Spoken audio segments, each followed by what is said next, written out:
miskin membantu. Nah kalau orang tuanya sudah tidak ada, dia miskin, nggak punya, ya kan misalnya rumah, kembalinya kemana? Ke rumah kakak adiknya sesama wanita, atau ke rumah kakaknya yang laki-laki, atau adiknya yang laki-laki, saudaranya yang laki-laki? Saudara laki-laki. Karena kalau dia punya saudara wanita juga, datangnya ke tempat saudara wanita, suaminya bukan mahram. Tapi kemana dia kembali? Saudara laki-laki. Makanya pada kesempatan ini kita ingin menyampaikan khususnya kepada wanita-wanita muslimah, jangan sampai merasa berat ketika melihat suaminya membantu kedua orang tua.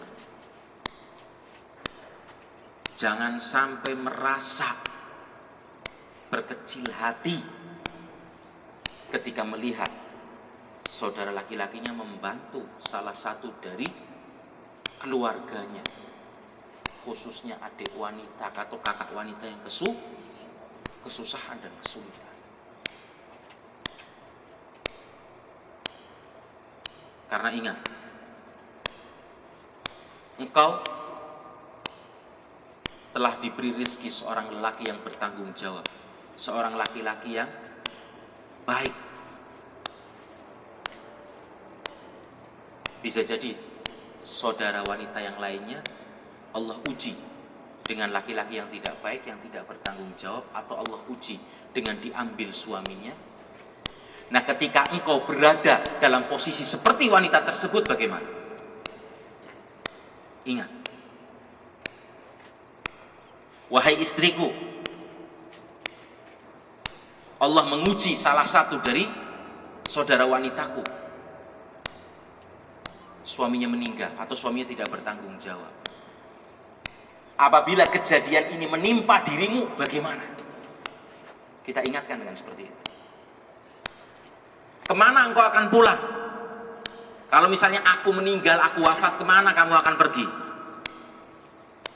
Engkau akan pergi ke rumah kakak atau adikmu. Gak mungkin kamu pergi ke rumah saudara saya, bukan muhrimnya.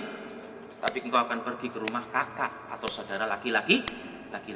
Nah sekarang, kalau engkau memperlakukannya dengan perbuatan yang tidak baik, perlakuan yang tidak baik, atau engkau tidak mau menerima dirinya misalnya, atau bahkan kedua orang tua, tidakkah engkau ingat perasaan tersebut?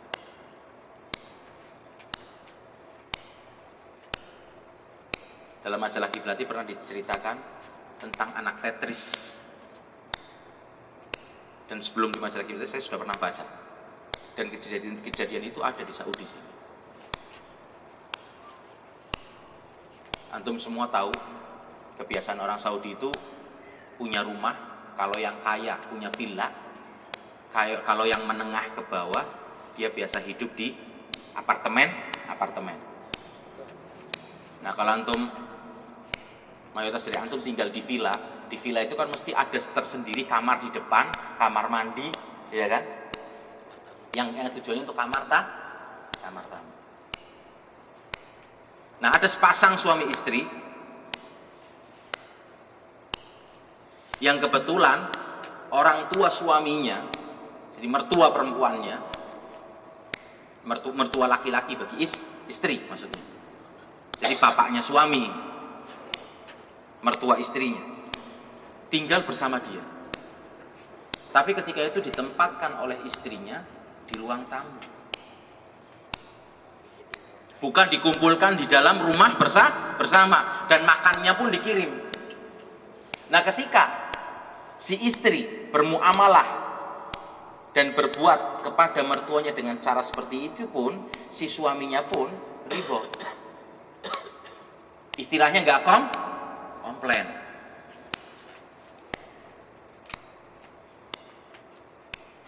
Dan istrinya pun oke-oke aja loh, suami saya juga diam kok. Berarti kan setuju. Pada suatu saat Allah ingin mengirimkan hidayah dan petunjuknya dan mengingatkan mereka berdua